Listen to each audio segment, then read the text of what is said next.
Welcome to Siouxtown, USA. Siouxtown is a 4x8 HO layout with point-to-point operations. It's controlled by Digitrack and runs DCC locomotives with sound. The layout is built around a fictional town in the breadbasket of America. Population around 34,000, set in the early 60s. The town is the county seat and a major trading center in the region. It offers a wide variety of business and industrial services. The downtown area is a busy retail center and always full of shoppers. Located in the center of town is a large Farina grain elevator. It collects a lot of grain and wheat for shipment by rail to its processing plants back east. Nearby, a Texaco fuel distribution depot provides fuel and heating oil to customers in the region. Siouxtown is serviced by two major railroads, Union Pacific, Santa Fe. Each morning, 5 days a week, the UP peddler freight rolls through town on its way to the main yard in North Platte, Nebraska. Some days it will stop here to drop off loads or pick up empties on its way west.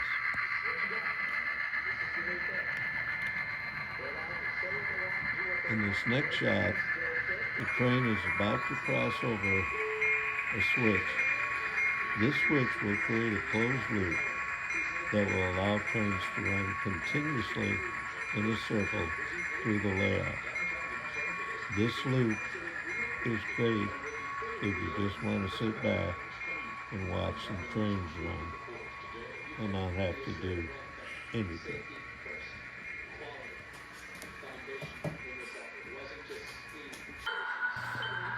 The UP yard stays pretty busy. First off, each morning, the crew makes up a transfer train to deliver to the Santa Fe yard. Today, they're taking 2 empty reefers that the Santa Fe needs for a customer. The layout is designed for point-to-point operations. It takes 3 times around the layout to get from the UP yard up to the Santa Fe yard. My goal was to build an interesting switching layout. Between UP and Santa Fe, there are 7 customers requiring switching service.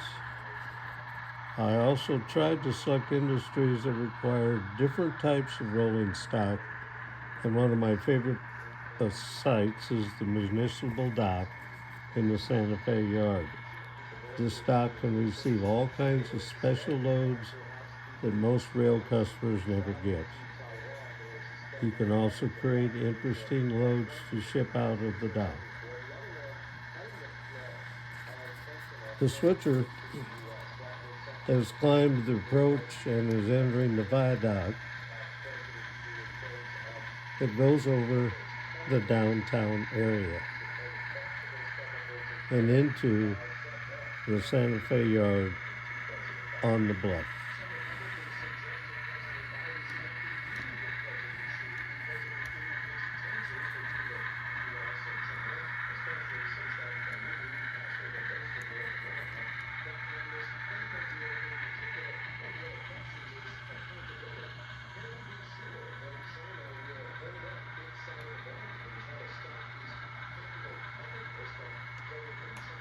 Here we see the UP transfer arriving at the Santa Fe yard. It will spot the 2 empty reefers and the inbound siding. Later, Santa Fe will deliver them to the cold storage plant. The layout also works well for two-man operating sessions. One is assigned to UP yard, the other guy handles the Santa Fe yard. The interaction between the two yards allows for a lot of dispatching and operational possibilities. Earlier, Santa Fe had set out 3 cars for them to take back to their yard. We see the train leaving the yard on its way back to the UP yard.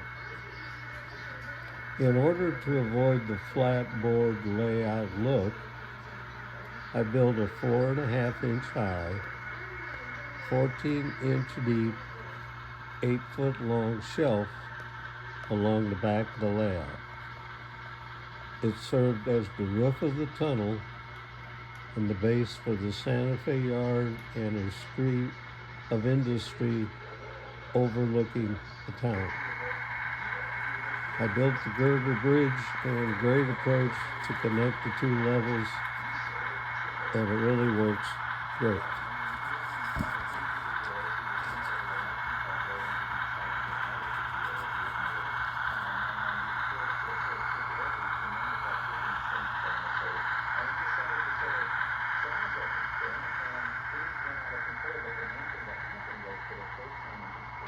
After exiting the tunnel, the crew passes by the old UP depot. In the 40s and 50s, it was a busy passenger station. Today it's been restored and serves as the county museum. Next comes the maintenance yard, service track, and the yard office, where today they will pick up a switch list for customers. The list will involve 4 customers needing service.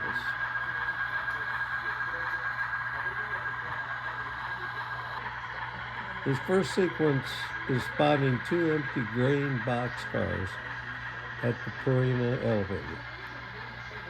In this sequence, the crew will take the 1 grain boxcar they brought in on the transfer train, then pick up a second grain boxcar from its yard.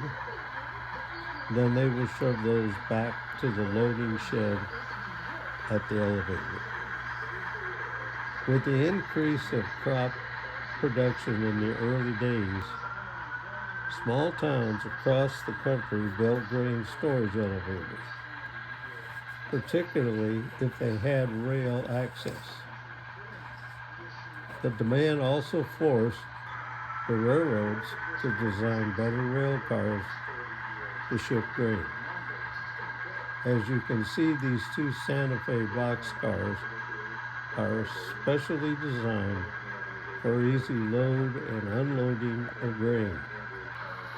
In the mid-60s, the rail car manufacturers introduced the first covered grain hoppers. And of course today that's all you see.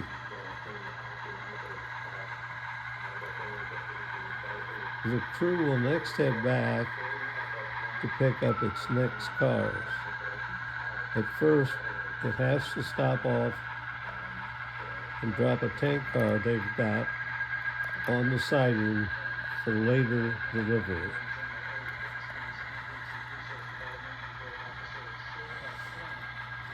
While the crew is dropping off the tank car in the yard, we'll talk a little about the layout. I enjoy building structures and detailing the scenes.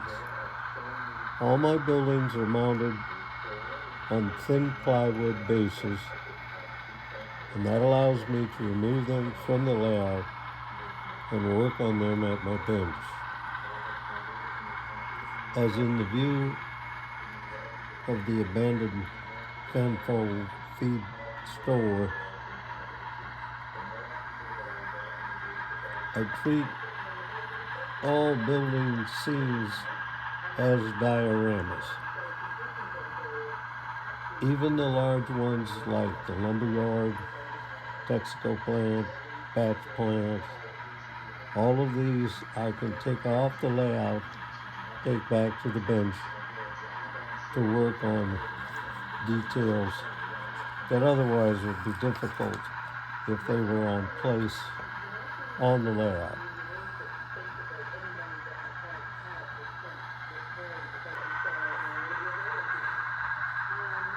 We've just about finished the spotting of the tank car in the yard, and we're now heading back to go to the next customer, which is Builder's Supply. With the current building boom going on in the nation, the lumberyard needs to keep lots of inventory on hand. Most shipments arrive almost daily, and they'll include flat cars of lumber and double door box cars with sheetrock, drywall, and other building materials. They keep the yard switcher pretty busy.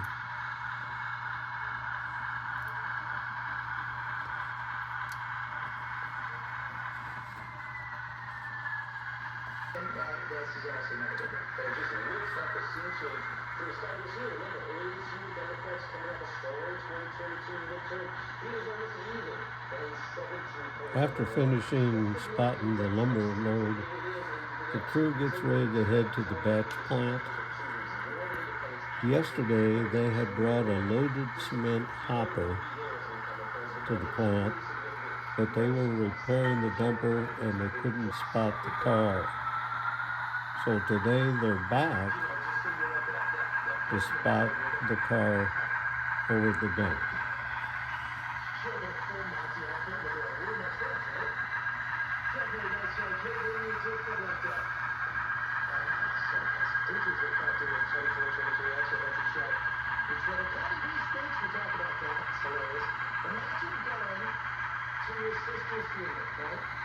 In all cases around the town, you can see the growth of the city has pretty well limited the track room that these industries can have to use for their own needs, so it makes for very busy, repetitive service to keep things going in a growing town. The final move of the day is to take that spotted loaded Texaco tank car we had in the yard and take it to the depot. The depot receives a variety of tank loads. There's regular gas, ethyl gas, diesel, and a lot of heating oil, and also some box cars with lubricants.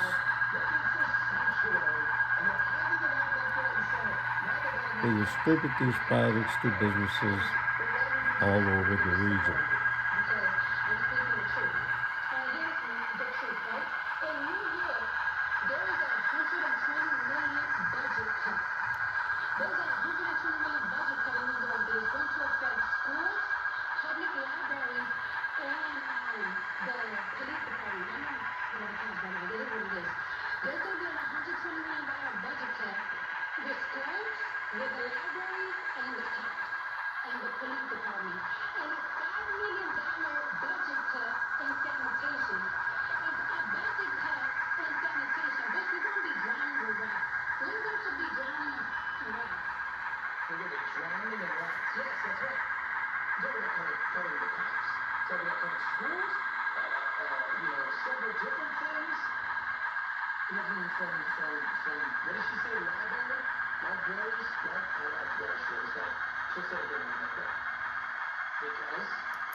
And if you're looking to get the money from the federal government, look at cities like El Paso and Yuma and several other places. They haven't gotten any money they need.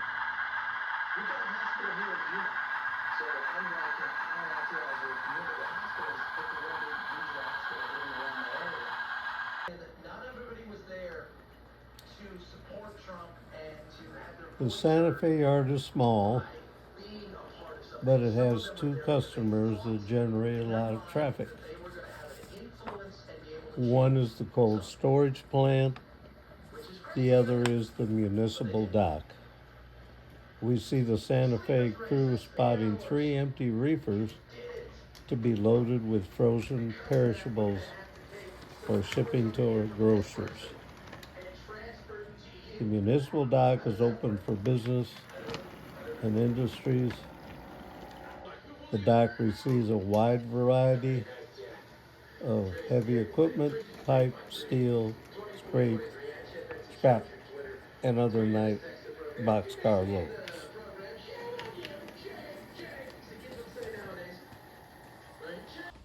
I chose this scene to close out the visit to Siouxtown. As you can see, the lighting totally changes the look of the layout. I think the lights highlight the buildings and street detail you might miss in the daytime. The lighting really enhances the nighttime operations. Trains really look great running through the shadows of the streetlights. Finally, I want to thank you for taking the time to visit Siouxtown, USA. You're welcome back anytime.